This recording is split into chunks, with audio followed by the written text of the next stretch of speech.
नमस्कार। आज हम बात करेंगे फिश यानी मछलियों के हेल्थ बेनिफिट्स के बारे में।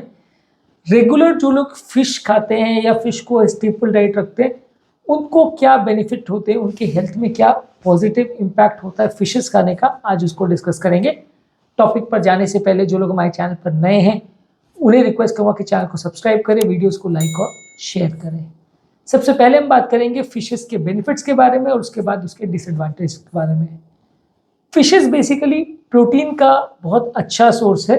प्रोटीन जो है फिश का जो है काफ़ी नेचुरल प्रोटीन रहता है, हाई कॉन्सेंट्रेशन प्रोटीन रहता है, फैट कम रहता है, इसलिए लीन प्रोटीन माना जाता है। तो वो सबसे अच्छा माना जाता है क्योंकि बाकी सारा एनिमल प्रोटीन या अंडों से आने वाला प्रोटीन साथ में फैट बहुत लेके आता है। अब मान लीजिए आपने एक अंडा खाया, उसमें 6 ग्राम प्रोटीन है, 6 ग्राम कोलेस्ट्रॉल भी साथ में आता है, फैट भी साथ में आता है, तो वो लीन प्रोटीन नहीं है। क्योंकि अगर आपने पूरा अंडा खाया, सिर्फ एग वाइट नहीं खाया, यानी पूरा अंडा को आपने ऑमलेट बना के खाया, बॉईल करके खाया, जैसे भी, तो आपको साथ में कोलेस्ट्रॉल भी जा रहा है प्रोटीन के।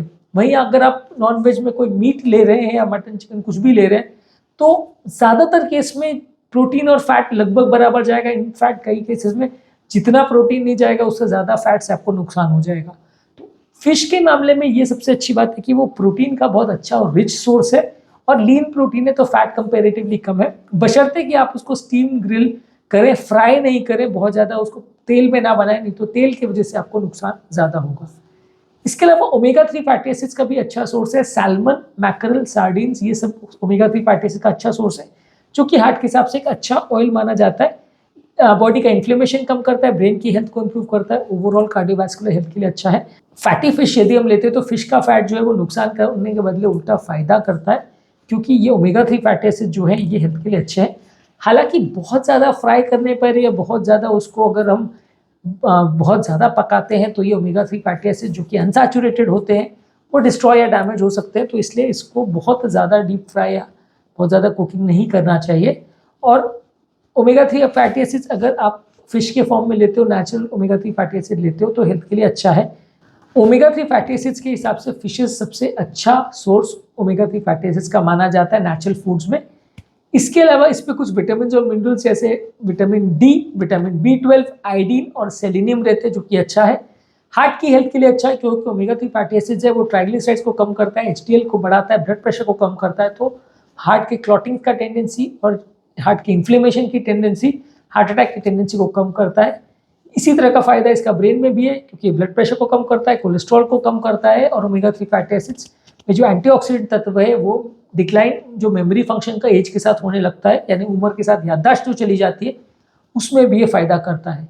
इसके अलावा एंटी इन्फ्लेमेटरी प्रॉपर्टी होने की वजह से बॉडी के इन्फ्लेमेशन कंडीशन जैसे आर्थराइटिस है उसमें भी अच्छा है, क्योंकि ये सारी कंडीशन ऐसी है जिसमें एंटीबॉडीज हमारा नुकसान करती है, तो ये उसमें भी अच्छा है।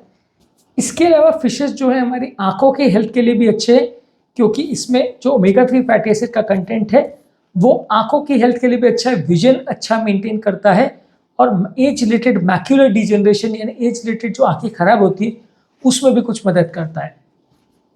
पर फायदे के साथ इसमें कुछ नुकसान भी है।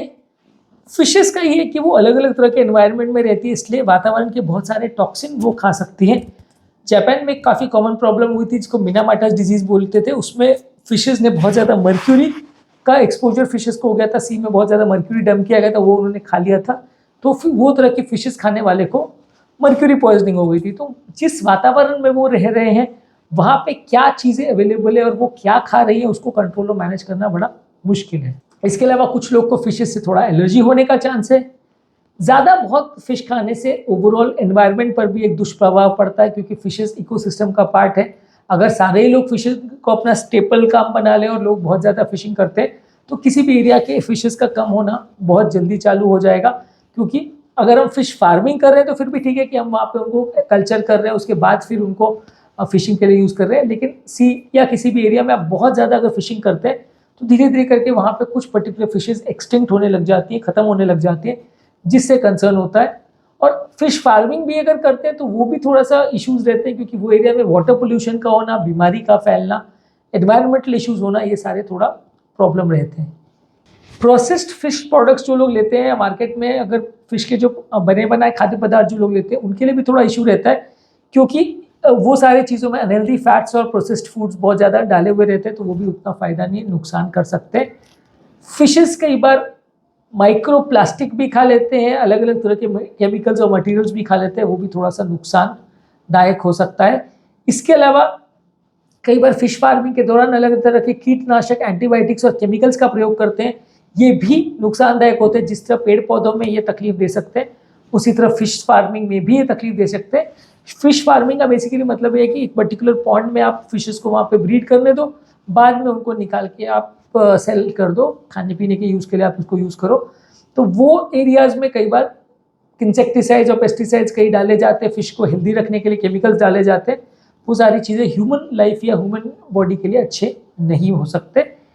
इसके अलावा कई बार ये फार्म फिश यानी आर्टिफिशियली कल्टिवेटेड फिश में कुछ अलग तरह के एंटीजेनिक इश्यूज भी रह सकते हैं, जिससे लोगों को एलर्जी हो सकती है।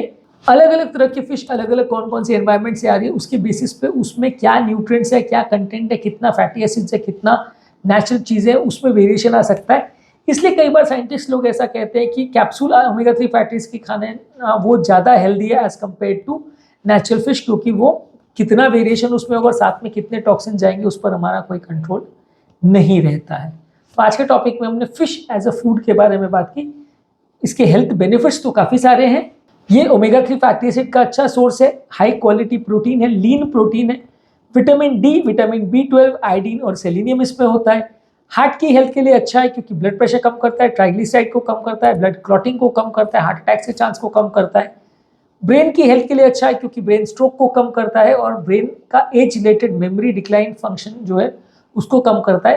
प्रेगनेंसी के दौरान भी ये बच्चों की मानसिक डेवलपमेंट के लिए अच्छा है यदि माँ इसको कंज्यूम करती है तो। इसके अलावा कुछ एंटी इन्फ्लेमेटरी प्रॉपर्टीज होती हैं जो आर्थराइटिस के लिए अच्छे हैं। आंखों के लिए अच्छा है क्योंकि इसमें डोकोसा हेक्सेनोइक एसिड होता है जो कि अच्छा न्यूट्रिएंट है, जो कि आंखों के लिए अच्छा है। फिश के साथ कुछ प्रॉब्लम्स भी है, एक तो किस एनवायरनमेंट में है, वहाँ पे मर्क्यूरी है, केमिकल्स है, पोल्यूटेंट्स है, किस किस तरह के एनवायरनमेंट में फिश का ग्रोथ हुआ है, उसके हिसाब से अलग अलग तरह के इश्यूज हो सकते हैं। एनवायरमेंटल कंसर्न है कि बहुत ज़्यादा फिशिंग करेंगे तो फिश कम होने लगती हैं, एक इकोसिस्टम ब्रेक हो जाता है। इसके अलावा फिशेस के साथ कई बार टॉक्सिसिटी हो सकती है, खासकर अगर फिश को प्रोसेस बहुत ज़्यादा किया जाए तो उसमें अलग अलग ऑयल्स और केमिकल्स डाले जाते हैं जो कि हेल्दी नहीं होते हैं। इसके अलावा फिशेस के साथ कई बार न्यूट्रिएंट वेरिएबिलिटी भी हो सकती है कि अलग अलग तरह के फिशेस में अलग अलग तरह के न्यूट्रिएंट अवेलेबिलिटी में वेरिएशन हो सकते हैं। जिस तरह से फिश को कल्चर किया गया उसके हिसाब से हो सकता है। फिशेस कई बार माइक्रो प्लास्टिक्स और केमिकल्स वगैरह जो उनके लिए यूज़ करते हैं वो सारी चीज़ें भी खा लेती है, तो वो भी थोड़ा सा नुकसानदायक हो सकता है। और ओवरऑल फार्म किए हुए फिशेस जो हैं जो आर्टिफिशियली कल्टिवेट किए जाते हैं उसमें कई बार अलग अलग तरह की एलर्जीज भी हो सकती हैं।